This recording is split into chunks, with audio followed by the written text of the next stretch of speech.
Any questions or comments about any of that? Did I miss something? Do I need to restate it? Okay. So with the world like it is today in the United States, It is a great question. So what do we do? I'm repeating it for the podcast. What do we do with storms, hurricanes, earthquakes, famine stuff today if these are not a sign of God that we're sinning? That's a very good question. I have my view on that. I'll be happy to tell you what my view is, but my view doesn't have to be the view. I'll just tell you my reflection on that, if that's okay, since you asked me. So my view is that, one, in the Old Testament, when it says that God sends those things, like in Isaiah, he says, do I not send the storm, and so forth. Some people interpret those to mean, and apply it, to think that it applies at all times, God always sends the storm. So I think it wasn't James Dobson, whoever it was, says that the hurricane of Katrina was to kill all the gays in New Orleans. And all that stuff. I mean, he was very outspoken. Maybe it wasn't who was it? It wasn't Dobson. No, who's the old guy on the Pat Robertson? It was Pat Robertson. Sorry. Pat Robertson. Sorry, my bad. So it was old Pat. Not. Sorry, Dobson. I love you. Pat Robertson, if I recall, said that. Of course, it begs the question: what about all the people who weren't gays that it killed? So God's just sloppy when He kills people, I guess. I mean, it begs questions like that. About his application. Some people do interpret that. I met a guy one time at a previous place, not at a church, but he got very upset when he heard someone even imply that God was not the cause of all the storms. And he went to the Isaiah text and he got very irate about it. And I hear that, and I respect that view. I just don't find it compelling, and I'll tell you why. One is because I think those texts apply to the Old Testament times. I think ancient Jews, when they wrote these narratives, assumed that God was the cause of those things. The question is, were they right in assuming it or not? Well, I go back and forth. Those who have a view of inspiration that says they have to be right, then they were right. God did cause the plague and the storm. Every time there was a plague is because they sinned in their land. If you don't assume inspiration means you have to have it that way, then you're up to grabs. You can say, well, no, maybe they just misunderstood him. Maybe God doesn't send plagues to punish someone. But you make up your own mind how. So that's the first thing I'd say is, I do think it applied to them. That understanding applied to them. Whether or not God really did it that way or not is a separate question. Part B. The second thing, the reason why I don't think it applies to us today, is because if God does it, which He might, if He sends a storm today, it would mean He sends it in such a way that it is profoundly, mysteriously hidden behind what we call laws of nature. So it's so surreptitious and clandestine and behind the scenes, we wouldn't know the difference if we just didn't know God existed. We would think a storm just got formed because heat raised from the earth's crust and mixed with cold air and formed a storm. A Christian might say, no. That's what it looks like on the outside. But really, God caused it. It had nothing to do with heat. And you go, so every time there's a storm in a pattern, it's always because of heat. It's not that. It's because God always caused. That is to say, that cause in meteorology is always the cause of a storm, whatever that cause is. If you think God causes a storm, it means you must mean God always, consistently, 100% of the time causes it. I would find it more compelling if God really is the cause, if sometimes it were not based on those what we call laws of nature. Let's say, for example, right now, there's a sunset, and all of a sudden, right now, it started lightning and a tornado hit us. And a meteorologist would go, man, it's crazy. At least once a week, we have no explanation. It seems like a miracle. Then I'd go, something's going on. 98% of the time, there's a pattern, but 2% of the time, it just, all of a sudden, people die. Come to find out, they're a bunch of sinners. See, I would find that more compelling, but I don't find that. What I find is 100% of the time, people go to school and learn that there are what we call laws of nature, that these things cause these things. So then you might say, well, then David, like I said, God works through that. Well, maybe so. My view is, if God works through those laws of nature, He did it from the beginning of the universe. I think at the beginning of the universe, He designed the universe with certain laws of nature that set into motion the earth to be created when it did. I think the earth is about 6.6 billion years old. I think it's been around for a long time. And I think God clearly, but He certainly knew the earth would be formed the way it is. I do think the moon first came from the earth. I think the thing smashed into it, formed the moon. I don't think God went, wink, wink, or snapped His fingers and smashed the earth. And I think laws of nature cause these things to occur. So if God is the cause of storms, my view is He caused it when He created the universe. He caused it that way. So He caused the earth to be formed and shaped in a universe in which earthquakes are the natural result of the resulting tectonic shifts, that hurricanes are the natural result of rising heat temperatures in the ocean, which gets redistributed. I don't know the cause of everything. Like, why is it that we don't always know the benefit of a tornado? We know why it happens. We know these other things do cause benefits. Nutrients in the earth get redistributed by hurricanes and earthquakes and things like that. There's a, and I write about this in my book. In my book, I give all kinds of examples of benefits to the earth that these things occur. But I don't personally think, so those are my two big issues. My therefore is, I personally don't think God causes storms today. Let me say it in a philosophical way. I don't think God is the personal agent causing the storms that occur or the earthquakes that occur. I don't think he's going up there, okay, they're sending time for an earthquake. I think he set into motion a universe that developed an earth that has these things we call laws of nature. That God sustains. He sustains the laws. They're not independent of God. But I think he did that on purpose. He knew way ahead of time, this is the earth we have. Well, David, could he not have designed an earth like Transformers that's all made of steel and never has to have and we have self-generating trees that fruit never stops producing it? I guess he could have. So then the question is, why did he do it that way? And that's a different issue. But most Christian theologians would say because it's probably not what we call a feasible world, one that can actually be actualized, where the most amount of people freely come to know Jesus. That is to say, I think this is the very best ant farm he could have made that allows free agents to exist and be morally responsible for each other. And that's what he wants, to form character, not have pets. So I don't think so. One, because I think the Bible does not apply to all storms at all time. I think they thought that about what applies to the Jews, at minimum. Two, we find a pattern at work today called meteorology, and that pattern's never broken as far as I know. And I don't think God is hidden behind the heat waves and whatever. I think he's created the universe in such a way these things happen, quote unquote, naturally. But ancient people didn't think much that way. There's not a natural world versus supernatural world. They're just intertwined so much. They don't think God caused everything. They think he was intimately related to everything. That is true, but they did not think. And I'll give you some example here. The opposite keeps going. In Jesus says this, right? In Mark, he says, look at the guy who plants the seed, and the plant grows and grows. He sleeps, and when he awakes, it grows and grows, and he does not know how, but it does, and it grows and becomes a huge tree. He doesn't say because God caused the growth. God made it grow. He said he didn't know how. Well, that demonstrates a common an understanding of the ancient world. They don't know how it grows. It just does. There's a lot of things like that demonstrate in the text. They just happen. We don't know how or why it happens, but it does. So they count on it. But if everything was the cause of God, they would always say, and then God did this, and God, but they don't do that every time. Sometimes they do. God must have sent that plague. But I think if I time travel to the 8th century BC and say, hey, I heard there's an earthquake in Assyria.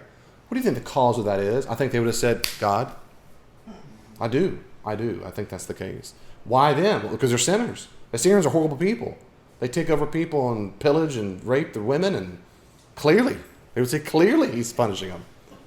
I mean, yes, they would. I'm just saying, and maybe they were right, and maybe I'm wrong.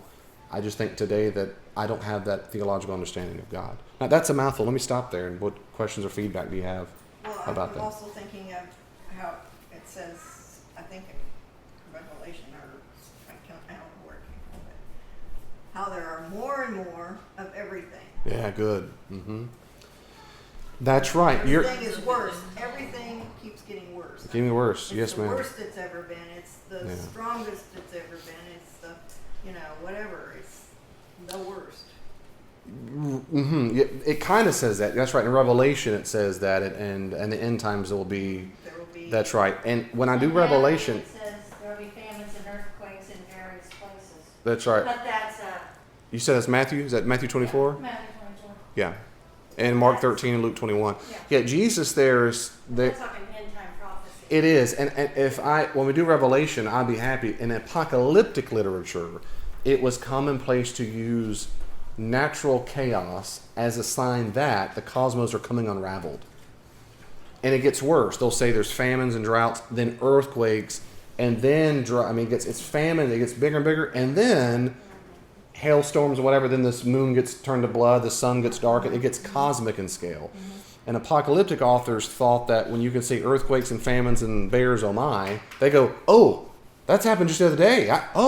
Like in AD 79 when Mount Vesuvius erupted. They'll say, I know that happened. They're going to say, ha ha ha, that's their sign that the cosmos is coming unraveled. Well, they haven't seen the sun fall down and the moon turn to blood. That must mean it hasn't happened yet. But that means we're also right on the cusp. So things have already started to unravel, but we're not fully unraveled yet. Right. And that's a textbook apocalyptic image of a cosmic unraveling. So in all fairness, if John the Revelator showed up tonight and said, do you think those earthquakes are a sign of sin or God doing it? He might say yes. He might say, David, I don't think so. You're wrong. I think, David, earthquakes are a sign of the end times. He might say that. He might. And I would love to have a conversation with him and say, then help me understand the meteorology thing and help me understand now that we learn more about this and that, why do you think that's the case? I mean, we know for a fact that babies are born with certain, what we call defects, probably are not because they've sinned in the womb or the parents have sinned. It's because chromosomes have, when they've duplicated the DNA strand, something didn't duplicate correctly. Well, I don't think the parents sinned or they're doing, but Jews did think that. Rabbis later on, so when someone was born blind, deaf, or some kind of physical deformity, they would say, why this happened? The rabbi said, it must have been because they sinned in the womb or their parents did. John's gospel demonstrates a narrative where they come up to a blind guy and they say, hey, Jesus, who sinned? This guy or his parents? And Jesus says what? Neither. This is just for the glory of God. This has nothing to do with someone's sin. Again, it's one of several examples like that. In Luke's gospel, Jesus talks about a tower in Solomon that fell down, not because they were sinners, it just the tower fell down. So we have several examples where Jesus doesn't give a theological cause. It's just there for, and it can be redeemed, but we're not told, oh yeah, he's a sinner. So that's why it's those kind of telltale signs. So you don't think, like, since the fall of man, it's not degenerating the life? Well, again, that's a great question. Since the fall of man has not degenerated. Since sin entered in. I do think sin has entered in. Of course, the Old Testament never calls it a fall, but I hear what you're saying. I'll call it that for your vocabulary. Yeah. Since Adam and Eve sinned, has had what I call a meta impact on all things. I do think it had a massive impact. Paul likes to say this in Romans that all creation groans for redemption. Right. The average, let me say it differently. Every Christian author I've ever heard who's an apologist or theologian or defender who asks about natural disasters, they'll say, why do we have it? The number one response they give is sin has entered the world and caused a repercussion of that. Some might say, because Jews did for a long time, that angels, in fact, have caused it. Fallen angels have caused it. So the two reasons they give are either human sin and or angelic sin. Okay, that's what almost everybody says. I don't find any of that compelling. I don't think sin causes earthquakes. I don't think sin causes birth defects. I don't think sin has an effect on DNA. I think we can do sinful things that will lead to doing those kinds of things. I can do all kinds of needles in my vein, or Elaine could have done all kinds of crack when she was pregnant, and it could have caused deformities. The sinful behavior of losing self-control could have had a direct impact, yes, in isolated instances. I don't think all of them are caused by sin.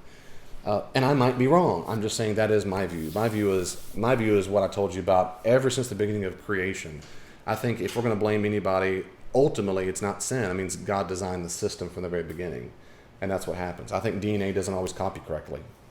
It doesn't always copy correctly, and it causes defects. And it's very sad, and we've had tons of friends who've been through, they've lost babies after a few months. I mean, it's horrible stuff. I don't think they sinned. I don't think the baby sinned. I don't think Adam's sin caused it.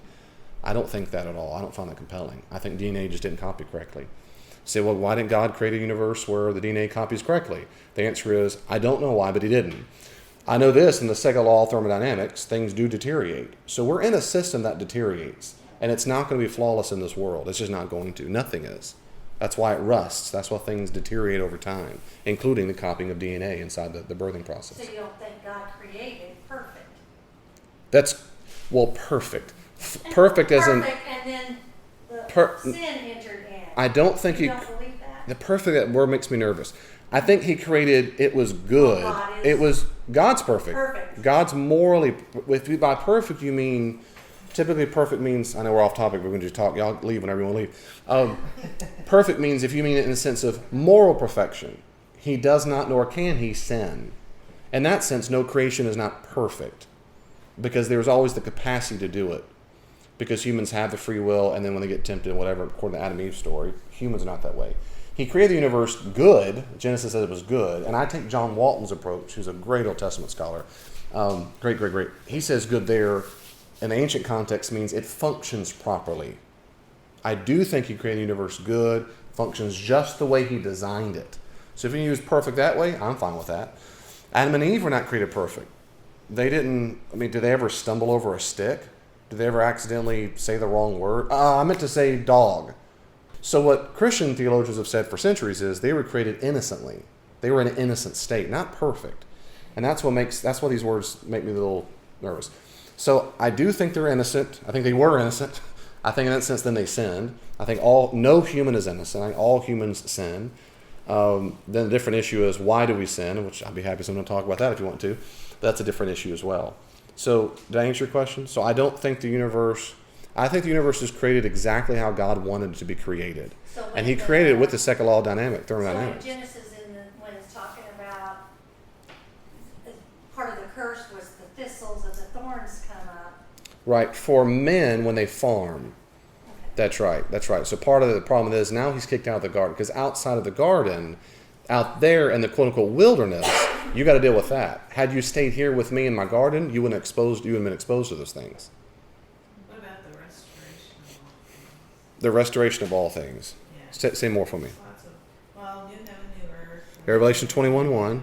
Yeah, and that's also in Isaiah 65:1. Yeah, so Revelation 21:1, when it says there'll be new heavens and new earth, he says, and I saw new heavens and new earth. That's exactly right. But there, it is a new heavens and new earth. We get something brand new. Physically, a brand new physical, you might say, universe of some sort. That's exactly right. So it's what he could have created before, but he chose not to. That's the assumption of Christian theologians forever. That is, he certainly could have done it. In that universe, there will be no evil, no temptation, and no fallen state. That's the idea, that's right. So the issue is, now the question is, here's the real kicker. Could God have created that universe first and have the beings in that universe, would we have existed? Right. And the typical answer is no. No, we would not have. And that's a big deal to understand, that it seems the playground we're in, as it were, seems to be designed such that we genuinely have the capacity to say no to him or say yes to him. And on top of that, we've got an evil force that also wants to tempt us. But in the world to come, while we will have free will, we will have an experience of a relationship with him such that, I'm convinced, and I think the biblical picture paints this, that we will have an experience of him where we will lose the desire to want to sin. William Lane Craig says it this way. Right now we have epistemic distance. Epistemic from episteme for Greek mean knowledge. We have a distance in knowledge. We're removed a little bit. We don't know him that well. Now, Craig says, why is that? I think he's exactly right. The distance is so that we do have more of a, freedom's the right word. We're not overpowered by his presence. C.S. Lewis says he can only woo, not cajole. He can't force us, he can woo us. But it has to be a slight wooing. As Lewis says, for only the slightest hint of his presence would overwhelm us. The slightest hint of it. In the slightest drop of a great worship service, the slightest drop, revival breaks out. People fall on their faces and weeping, and sin is confessed, and there's revival, and the great awakenings happening. The slightest sense of his presence. And in that world to come, we'll be fully in his presence. Well, David doesn't. We have free will. We will just not want anything else. We will want to have our free will exposed and love in a relationship with him that we've never experienced here. Paul says it this way: we see now in a glass dimly, but there we will see what? Face to face. And that's on purpose. If we were created right off the bat face to face, then it seems to be the case that we would not be able for him to see if we genuinely really love him. Now, the question is, you're going to ask next, but David, what about angels who fell? Weren't angels created before them and so forth? The Bible doesn't say much about that. The assumption is they also had free will, but he gave them enough, apparently epistemic distance, or enough of them to do what they want to. But in the biblical picture, we won't have that. In Revelation 21, I mean, he says he sees the city of God coming down, the New Jerusalem, and they were adorned as a bride. We are the city. We don't walk on golden streets. We are the golden streets. It's a metaphor and a metaphor. So there's no temple in the new world. Every Jew said the temple that was destroyed is hidden in the heavens. A new pristine one, it's going to be coming down the end days. And then John says, no, you are. You're it. There's no temple because you will live in the Holy of Holies all the time. So that's a big Then difference. you'll be right with God. Right with God all the time. I want a mansion. I want a mansion. Good, brother. And maybe we have them. I just don't think John ever said that or Jesus ever said that. But maybe we do. Maybe we do.